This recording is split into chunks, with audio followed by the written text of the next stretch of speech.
अस्सलाम वालेकुम जी। आज की इस वीडियो में एक बहुत ही अहम टॉपिक पे बात करेंगे। मेल इनफर्टिलिटी से रिलेटेड है। ख़ास तौर पे ख़वातीन जो कहती हैं कि हमारे सारे टेस्ट ठीक हैं, हमारी ट्यूब्स भी खुली हैं, हमने हर टेस्ट करवा लिया लेकिन प्रेगनेंसी नहीं हो रही। अब यहाँ पे ये भी कहती हैं कि हमने अपने हस्बैंड की सीमन एनालिसिस की रिपोर्ट भी करवाई है, उसके अंदर स्पर्म काउंट ठीक है, लेकिन जो चीज़ है वो है स्पर्म मोटिलिटी, जिसकी वजह से आपको प्रेगनेंसी नहीं हो रही और उसके ऊपर आपने कभी गौर नहीं किया। अब इस स्पर्म मोटिलिटी को डिटेल से समझाऊंगा इस वीडियो के अंदर। इसके भी कुछ कैटेगरीज हैं स्पर्म मोटिलिटीज़ की, जो अगर आपने कभी अपनी रिपोर्ट देखी हो, और आपको ये वीडियो देखने के बाद पता चल जाएगा कि आपकी रिपोर्ट किस कैटेगरी के अंदर है, आपकी स्पर्म मोटिलिटी, तो आपको क्या ट्रीटमेंट लेना है। क्योंकि अगर आपकी स्पर्म मोटिलिटी नहीं होगी तो हमल नहीं होगा, आईयूआई भी कामयाब नहीं होगा, इवन के आईवीएफ भी कामयाब नहीं होगा। बेस्ट स्ट्रेटजी फिर क्या है, इस वीडियो के अंदर हम डिस्कस करेंगे। मेरा नाम है डॉक्टर ताहिर, चैनल है आपके लिए डॉक्टर हेल्पिंग हेल्थ, सब्सक्राइब जरूर कर लीजिएगा। अब जी, आपने अपनी सीमन एनालिसिस की रिपोर्ट करवाई, आप उसको चेक करने की कोशिश करते हैं, देखते हैं, नेट के ऊपर सर्च करते हैं कि स्पर्म का काउंट तो आपका पूरा है, आप खुश हो जाते हैं, लेकिन प्रेगनेंसी कंसीव नहीं हो रही। क्यों नहीं हो रही? क्योंकि मोटिलिटी के अंदर मसला है, और उस मोटिलिटी की जो कैटेगरीज हैं आपको उनकी समझ नहीं आती। अब इस मोटिलिटी को समझने से पहले मैं आपको ये स्पर्म का स्ट्रक्चर दिखाता हूँ। ये जो इसका ऊपर वाला सिरा है थोड़ा मोटा है, इसको हेड कहते हैं। इसके अंदर तमाम जेनेटिक मटेरियल होता है, जेनेटिक कोडिंग इन्फॉर्मेशन होती है, और जो दरमियान वाला जो हिस्सा होता है बॉडी या मिड पीस जिसको कहते हैं, ये एक तरह से जिस तरह मोबाइल की बैटरी होती है ना, इसी तरह ये स्पर्म के लिए बैटरी के तौर पे काम करता है, पावर हाउस के तौर पे काम करता है।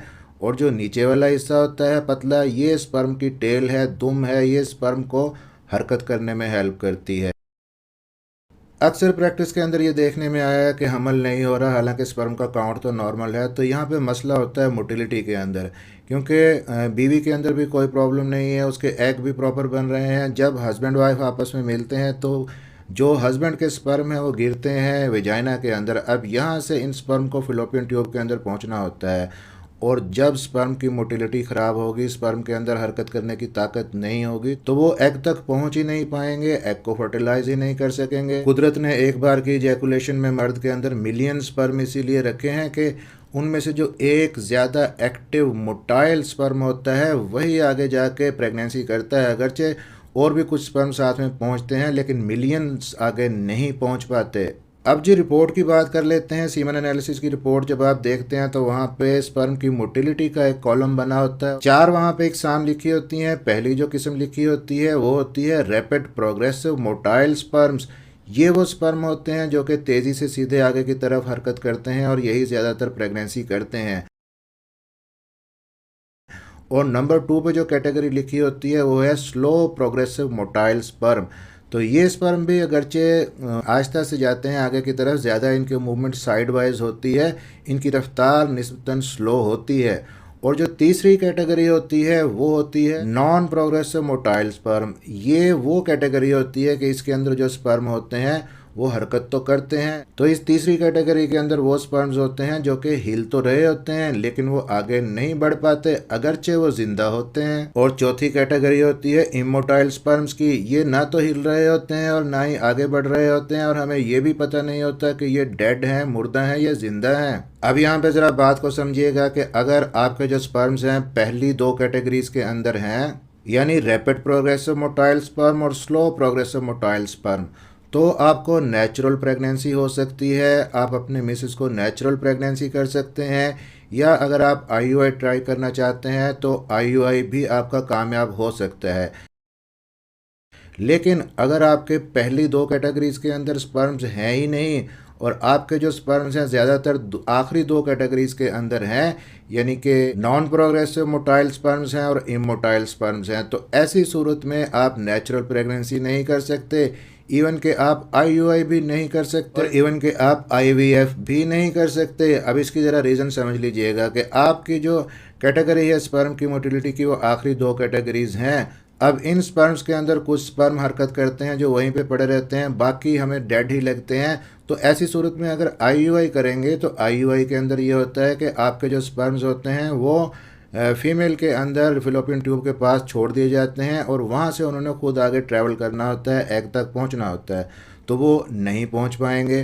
अब अगर आप आईवीएफ करवाते हैं तो वो भी आपका नाकाम हो जाएगा, क्योंकि आईवीएफ के अंदर भी लैब के अंदर एक डिश के अंदर जो फीमेल है उसका एग रखा जाता है और उसके इर्द गिर्द ये स्पर्म रख दिए जाते हैं।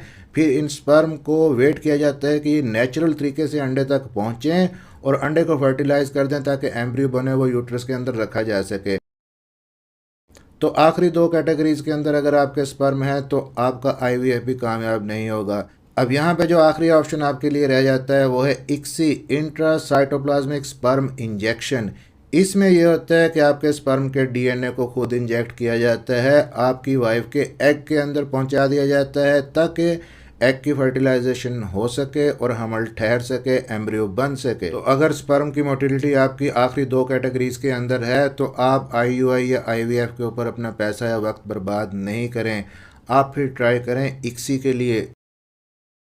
अब ये स्पर्म की मोटिलिटी की जो पहली दो कैटेगरीज हैं, रैपिड प्रोग्रेसिव मोटाइल स्पर्म और स्लो प्रोग्रेसिव मोटाइल स्पर्म, इन दोनों को मिला के आपके 40% होने चाहिए।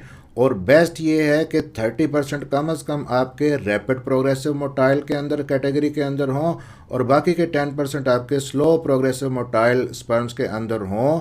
तब आपका आईयूआई भी जल्दी कामयाब होगा, नेचुरल प्रेगनेंसी भी आपको जल्दी होगी। अब जब आपके स्पर्म की मोटिलिटी कम है तो आपने क्या करना है, आप डॉक्टर के पास जाते हैं कि स्पर्म की मोटिलिटी कम है तो आपको डॉक्टर कुछ सप्लीमेंट्स लिख के देते हैं, लेकिन साथ में कुछ लाइफस्टाइल मॉडिफिकेशन भी बहुत ही ज़रूरी होती हैं। अगर आप एक्सरसाइज नहीं करते तो एक्सरसाइज करें, स्मोकिंग करते हैं, अल्कोहल यूज़ करते हैं उसको छोड़ दें, अगर हीट एक्सपोजर ज़्यादा है आपकी टेस्टिस के आसपास उसको आप अवॉइड करें, बहुत ज़्यादा टाइट अंडरवेयर ना पहने, टाइट जीन्स ना पहने। ख़ास तौर पे अपनी डाइट के ऊपर फोकस करें कि आप कुछ ऐसी डाइट ना लें जो कि जिस तरह के फ़ास्ट फूड है, बाहर की चीज़ें हैं, जो जंक फूड है वो आपके स्पर्म की क्वालिटी को ख़राब करता है, मोटिलिटी को कम करता है। फ्रेश फ्रूट्स लें, वेजिटेबल्स लें, सब्जियाँ लें। स्पर्म की जो मोटिलिटी है इसको आप कैसे बढ़ा सकते हैं, कौन सी मेडिसिन आप यूज़ कर सकते हैं, मेरी वीडियोस चैनल के ऊपर मौजूद हैं, डिटेल में मैंने बताया है, आप चाहें तो देख सकते हैं। लेकिन आपने ये नहीं करना कि आपके स्पर्म का काउंट कम है, 10 मिलियन से कम है तो डॉक्टर ने कह दिया कि जाओ आईयूआई करवाओ या आईवीएफ करवाओ। पहले अपने स्पर्म की रिपोर्ट को समझ तो लो, अपनी मोटिलिटी को समझ तो लो। अगर मोटिलिटी आखिरी दो कैटेगरीज के अंदर फाल करती है तो आईयूआई आईवीएफ नहीं करवाएं, फिर इक्सी की तरफ जाएं। अगर पैसा लगाना ही है तो इक्सी पे लगाएं ताकि आप जल्दी औलाद हासिल कर सकें। इस चैनल के ऊपर मेल इनफर्टिलिटी के हवाले से अलग से प्लेलिस्ट्स मौजूद हैं, आप उनको विज़िट कीजिए। उनके अंदर अलग से हमने स्पर्म के काउंट को, मोटिलिटी को, स्पर्म मॉर्फोलॉजी को बढ़ाने के लिए नेचुरल रेमेडीज़ भी शेयर की हैं जो कि टेस्टेड हैं, और साथ में मेडिसिन भी आपको बताई हैं कि कौन कौन सी आप यूज़ कर सकते हैं। वीडियो अच्छी लगी हो, समझ आई हो तो लाइक कीजिएगा, शेयर ज़रूर कर दीजिएगा, चैनल को सब्सक्राइब ज़रूर कर लीजिएगा। मिलते हैं इसी तरह की अगली किसी इन्फॉर्मेटिव वीडियो के अंदर। अपना ख्याल रखिएगा, दुआओं में याद रखिएगा।